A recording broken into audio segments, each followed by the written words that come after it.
Hello ನಮಸ್ಕಾರ. ನಿತ್ಯ ಸಂಜೀವಿನಿ ನೇರ ಪ್ರಸಾರ ಕಾರ್ಯಕ್ರಮಕ್ಕೆ ತಮ್ಮೆಲ್ಲರಿಗೂ ಆತ್ಮೀಯವಾದಂತಹ ಸ್ವಾಗತ. ನಾನು ಕಾವ್ಯ. ವೀಕ್ಷಕರೇ, ಆರೋಗ್ಯವೇ ಭಾಗ್ಯ ಅನ್ನೋ ಮಾತಿದೆ. ಆದ್ರೆ ಇತ್ತೀಚಿನ ದಿನಗಳಲ್ಲಿ ಹಲವು ಜನ ಹಲವಾರು ರೀತಿಯ ಆರೋಗ್ಯ ಸಮಸ್ಯೆಯಿಂದ ಬಳಲ್ತಾ ಇದ್ದಾರೆ. ಅದರಲ್ಲೂ ಕೂಡ ಎನ್ಸಿಡಿ ಸಮಸ್ಯೆಯಿಂದ ಅತಿ ಹೆಚ್ಚು ಜನ ಬಳಲ್ತಾ ಇದ್ದಾರೆ. ಎನ್ಸಿಡಿ ಅಂದ್ರೆ ಸಾಂಕ್ರಾಮಿಕವಲ್ಲದ ರೋಗಗಳು. ಹಾಗಾದ್ರೆ ಎನ್ಸಿಡಿ ಪ್ರಾಬ್ಲಮ್ಸ್ ಅಂದ್ರೆ ಏನು, ಯಾವೆಲ್ಲ ರೀಸನ್ ಬರುತ್ತೆ, ಸಿಂಟಮ್ಸ್ ಯಾವ ರೀತಿಯಾಗಿರುತ್ತೆ, ಈ ಎನ್ಸಿಡಿ ಪ್ರಾಬ್ಲಮ್ಸ್ಗೆ ಯಾವ ರೀತಿಯಾದಂತಹ ಮುನ್ನೆಚ್ಚರಿಕಾ ಕ್ರಮವನ್ನ ವಹಿಸಬೇಕು, ಇದೆಲ್ಲದರ ಬಗ್ಗೆ ಮಾಹಿತಿನ ತಿಳಿಸ್ಕೊಡಲು ನಮ್ಮ ಜೊತೆಗಿದ್ದಾರೆ ಡಾಕ್ಟರ್ ದಯಾನಂದ್ ಬಾಳಪ್ಪ ಎಲಿಗಾರ್. ಬನ್ನಿ ಅವರನ್ನ ಕಾರ್ಯಕ್ರಮಕ್ಕೆ ವೆಲ್ಕಮ್ ಮಾಡೋಣ. ಹಲೋ ಡಾಕ್ಟರ್, ಕಾರ್ಯಕ್ರಮಕ್ಕೆ ಎಸ್ ಡಾಕ್ಟರ್, ಈಗಾಗಲೇ ಹೇಳಿದಂತೆ ಹಲವಾರು ಜನ ಹಲವಾರು ರೀತಿಯ ಆರೋಗ್ಯ ಸಮಸ್ಯೆಯಿಂದ ಬಳಲ್ತಾನೆ ಇರ್ತಾರೆ. ಸೊ ಈ ಹೆಲ್ತ್ ಇಶ್ಯೂಸ್ ಬಗ್ಗೆ ಮಾತನಾಡೋಣ. ಅದಕ್ಕೂ ಮುಂಚೆ ಈ ಎನ್ಸಿಡಿ ಅಂದ್ರೆ ಏನು ಅನ್ನೋದನ್ನ ನಮ್ಮ ವೀಕ್ಷಕರಿಗೆ ತಿಳಿಸ್ಕೊಟ್ಬಿಡಿ ಡಾಕ್ಟರ್. ಇದು NCD ಅಂದರೆ ನಾನ್ ಕಮ್ಯುನಿಕಬಲ್ ಡಿಸೀಸಸ್ ಅಂತ ಹೇಳ್ತೀವಿ. So it is diabetes, hypertension, high cholesterol, cardiovascular disease, sudden cardiac arrest, cardiac issues ಅಂತ ಹೇಳ್ತೀವಿ. ಆಮೇಲೆ stroke, obesity, chronic kidney disease because of some other reasons. So many are there. Out of that diabetes, hypertension, high cholesterol, obesity ಇದು ತುಂಬ ಇವಾಗ ಜಾಸ್ತಿ ಕಾಣ್ತಾ ಇದೆ.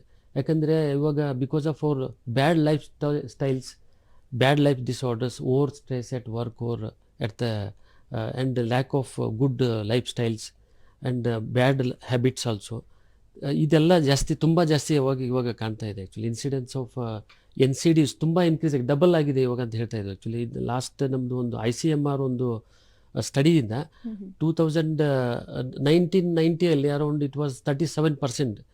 2020 it has grown up to 67%. ಅಂದರೆ ಡಬಲ್ ಆಗಿಬಿಟ್ಟಿದೆ. ಯಾಕಂದರೆ ಇವಾಗ ನಮ್ಮದು work stress, lifestyle disorder, ಆಮೇಲೆ sedentary lifestyles, overeating, ಇದೆಲ್ಲ ಕಾರಣದಿಂದ ಈ NCDs ತುಂಬ ಗ್ರೋ ಆಗ್ತಾ ಇದೆ. And this is leading to other next stage of the problems. So end organs ಅಂತ ಹೇಳ್ತೀವಿ. ಸೊ ಆ ಆರ್ಗನ್ಸ್ ಇದರಿಂದ ಜನ ತುಂಬ ಪ್ರಾಬ್ಲಮ್ಸಿಂದ ಹಾಸ್ಪಿಟ್ಲಿಗೆ ಬರ್ತಾ ಇದ್ದಾರೆ.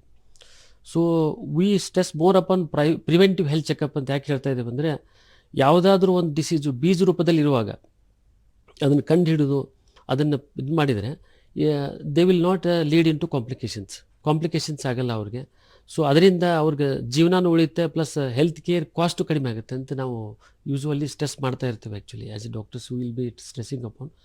ಆಮೇಲೆ ಇದು ತುಂಬ ಪ್ರಾಮುಖ್ಯವಾಗಿದ್ದು ಆ್ಯಕ್ಚುಲಿ ನಮ್ದು ಇವಾಗ ಡಯಾಬಿಟಿಸು ಕ್ಯಾಪಿಟಲ್ ಆಗ್ತಾ ಇದೆ ಅಂತ ಹೇಳ್ತಾ ಇದ್ವಿ.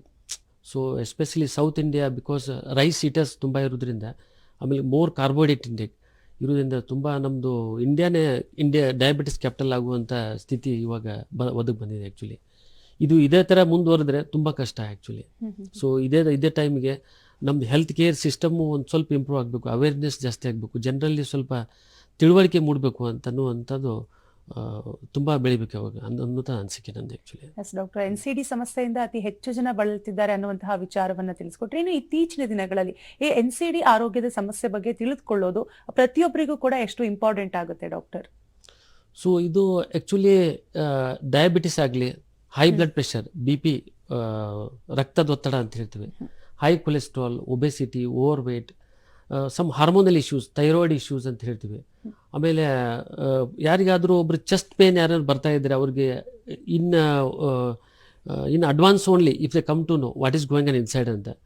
ಸೊ ಫಾರ್ ಎಕ್ಸಾಂಪಲ್ ನಾವು ನಮ್ಮ ಪ್ರಾಕ್ಟೀಸಲ್ಲಿ ಪ್ರಿವೆಂಟಿವ್ ಹೆಲ್ತ್ ಚೆಕಪ್ ಅಂತ ಹೇಳ್ತಾ ಇರ್ತೀವಿ.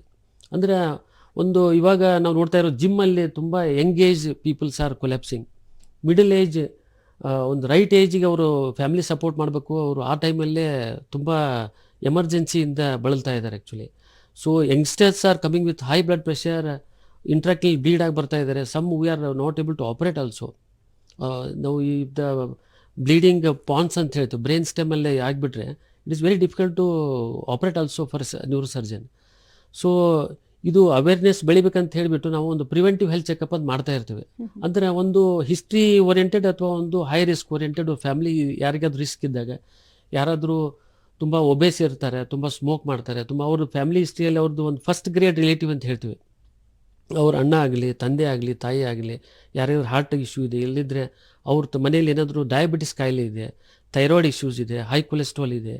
ಸೊ ಅಂಥ ಜನಕ್ಕೆ ನಾವು ಆ್ಯಕ್ಚುಲಿ ಸ್ವಲ್ಪ ಪ್ರಿವೆಂಟಿವ್ ಹೆಲ್ತ್ ಚೆಕಪ್ ಮಾಡಿಸಿ ಅದು ಬೀಜ ರೂಪದಲ್ಲಿ ಕಂಡುಹಿಡ್ಕೊಂಡ್ಬಿಟ್ಟು then will treat it in when before it creates issues in the body.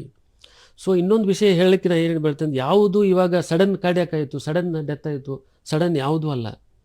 ನನ್ನ ಪೇಷಂಟ್ಸಿಗೆ ಇದನ್ನ ಈ ಫೀಲ್ಡಲ್ಲಿ ನಾನು ಪ್ರಿವೆಂಟಿವ್ ಹೆಲ್ತ್ ಚೆಕಪ್ ಎಸ್ಪೆಷಲಿ ಇದು NCDs ಡಿಸೀಸಲ್ಲಿ ಡೀಲ್ ಮಾಡ್ತಾ ಇರೋದು ಆಲ್ಮೋಸ್ಟ್ ಮೋರ್ ದೆನ್ 20 ಇಯರ್ಸಿಂದ ಇದ್ದೀನಿ. ಸೊ ನನ್ನ ಅನುಭವ ಏನಂತಂದರೆ, ಯಾವುದು ಸಡನ್ ಆಗಲ್ಲ, ಸ್ಟ್ರೋಕು, ಹಾರ್ಟ್ ಅಟ್ಯಾಕ್ ಯಾವ ಸಡನ್ ಆಗಲ್ಲ. Body is like a machine actually. So it gives it will be giving some indications before the main event.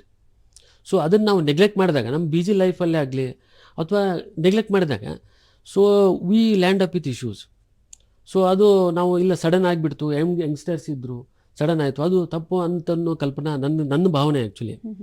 Okay, ಯಾರಿಗೆ ಅವ್ರಿಗೆ ನೋಡಿದಾಗ ನಾವು actually some patients total healthy ಇರ್ತಾರೆ, ಅವ್ರು ಬಂದ TMT ಪಾಸಿಟಿವ್ ಬಂದುಬಿಡುತ್ತೆ, ಟ್ರೆಡ್ಮಿಲ್ ಮಾಡಿಸ್ತಾ ಇರ್ತೀವಿ. So when you subject them to angiogram, ಅವ್ರದ್ದು 3 ವೆಸಲ್ಸ್ ಎಲ್ಲ ಬ್ಲಾಕೇಜ್ ಆಗಿಬಿಟ್ಟಿರ್ತದೆ. If they left like that they would sudden cardiac death ಆಗುವಂಥ ಚಾನ್ಸ್ ಇರುತ್ತೆ ಅವ್ರಿಗೆ. ಸೊ ಒಬ್ಬೊಬ್ರು ಶುಗರು ಇನಿಷಿಯಲ್ ಸ್ಟೇಜಲ್ಲಿ ಇರುತ್ತೆ, ಅವರು ಬರ್ತಾರೆ. ಆಮೇಲೆ some are coming with sugars with 400, 500. ಆಮೇಲೆ ಅದು ಒಂದು 4 ಆರ್ಗನ್ಸಿಗೆ ತುಂಬ ಅಫೆಕ್ಟ್ ಮಾಡುತ್ತೆ ಶುಗರ್ ಆ್ಯಕ್ಚುಲಿ, ಎಸ್ಪೆಷಲಿ ಕಣ್ಣು, ಹಾರ್ಟು, ಕಿಡ್ನಿ, ನರ್ವ್ಸ್ ಎಲ್ಲ ಅಫೆಕ್ಟ್ ಮಾಡಿಬಿಟ್ಟಿರ್ತದೆ. ಸೊ ಕಿಡ್ನಿ ಫೇಲ್ಯೂರ್ ಆದಮೇಲೆ ಒನ್ಸ್ ನಾವು ಮೈಕ್ರೋವ್ಯಾಸ್